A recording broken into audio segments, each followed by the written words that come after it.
Malam ke-15. Pada malam ke-15, Syahrazad melanjutkan ceritanya kepada Raja Syahriar.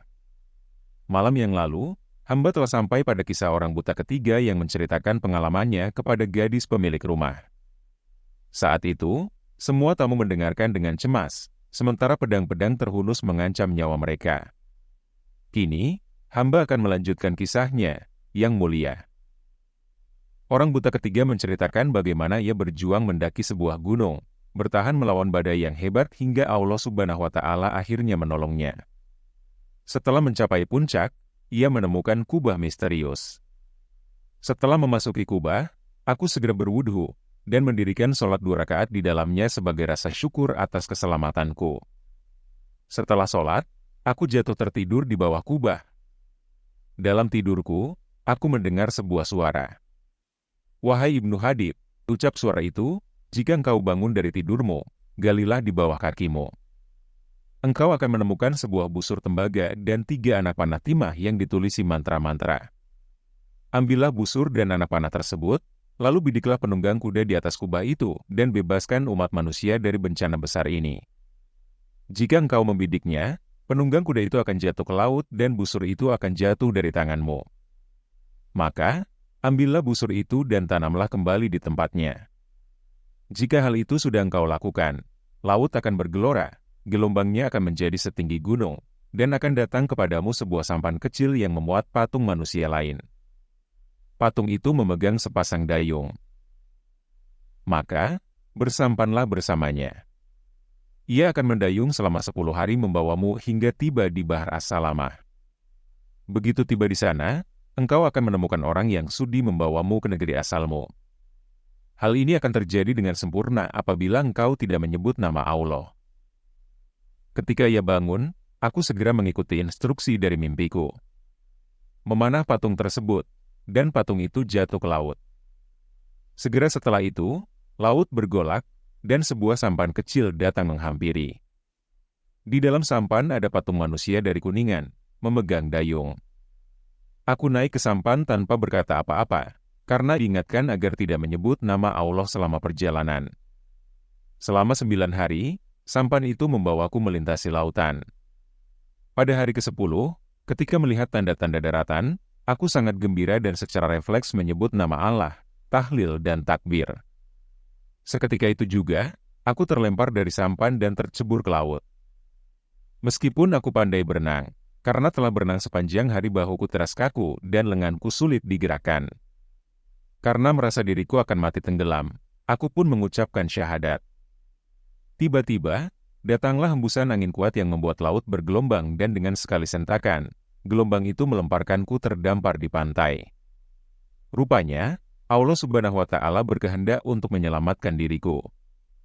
Setelah beristirahat, aku berkeliling daerah itu, dan menyadari bahwa aku berada di sebuah pulau kecil. Suatu hari, sebuah kapal merapat ke pulau, aku pun segera bangkit dan memanjat pohon.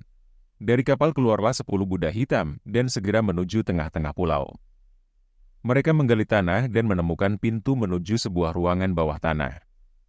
Setelah pekerjaan itu selesai, para Buddha itu segera kembali ke kapal dan mengeluarkan berbagai macam barang perbekalan mulai dari roti, gandum, daging serta berbagai macam barang untuk orang yang akan menetap, dan semua itu dibawa ke dalam ruang bawah tanah itu. Setelah itu, muncullah Buddha-Buddha lain dengan membawa pakaian terbaik. Di tengah para Buddha itu, ada seorang yang sudah sangat tua. Pria tua itu berjalan dengan seorang pemuda tampan, dan mereka berjalan menuju ruang bawah tanah itu. Mereka berada di sana selama beberapa jam, dan mereka semua kembali ke kapal, kecuali sang pemuda. Para Buddha lalu menutup ruang bawah tanah agar seperti sedia kala. Setelah mereka pergi, aku yang penasaran segera turun dari pohon dan menggali kembali pintu itu. Aku menemukan tangga yang menuju ruangan bawah tanah. Ketika sampai di dasar, tampaklah pemuda itu duduk sendirian di sebuah ruangan yang bersih dengan lantai beralaskan permadani. Ketika melihatku, wajah pemuda itu menjadi pucat ketakutan. Aku pun segera berkata, "Tenang, jangan takut. Aku manusia juga seperti engkau, yang dibawa ke sini karena takdir untuk menemani kesendirianmu. Apa kisahmu dan kenapa kamu tinggal sendirian di sini?" Ketika yakin bahwa aku adalah manusia, Ia pun mulai bercerita, "Saudaraku, ceritaku cukup aneh. Ayahku adalah seorang pedagang perhiasan, ia memiliki budak berkulit hitam dan putih. Para budak itu melakukan perjalanan dagang ke berbagai penjuru negeri dengan membawa harta yang banyak. Ayahku hingga usia tua tidak memiliki anak. Suatu hari ia bermimpi akan memiliki anak, tetapi ia tidak akan berumur panjang. Ketika bangun, ayahku menangis dan meratapi mimpi itu. Tidak lama setelah itu, ibuku mengandung dan lahirlah aku. Ia pun mengadakan pesta yang meriah, memberi makan para pengemis dan orang miskin. Untuk melihat nasibku, ia memanggil berbagai macam peramal dan ahli astrologi. Mereka berkata bahwa aku akan hidup selama 15 tahun. Setelah itu aku akan menghadapi suatu bahaya, tapi jika berhasil lolos dari bahaya itu, aku akan berumur panjang. Yang akan membunuhku adalah seseorang yang bernama Ajib Ibnu Hadib, 50 hari setelah ia berhasil memanah penunggang kuda di Gunung Magnet.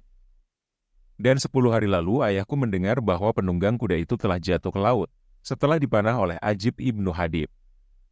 Karena ketakutan bahwa aku akan dibunuh, ayahku membawaku ke sini. Inilah ceritaku dan mengapa aku seorang diri di sini. Setelah mendengar kisahnya, aku berkata dalam diri, kulah yang memanah penunggang kuda itu, tapi demi Allah aku tidak akan membunuh pemuda ini.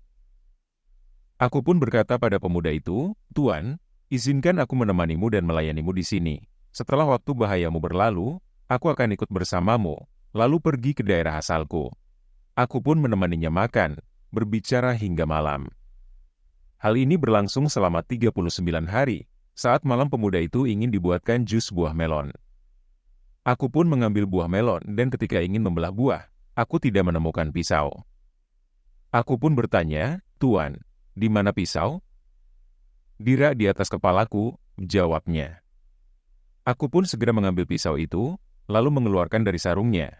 Tapi ketika aku berjalan, kakiku tersandung dengan pisau di tangan, aku jatuh tepat di atas pemuda itu, sehingga pisau itu tepat menghunjam jantungnya.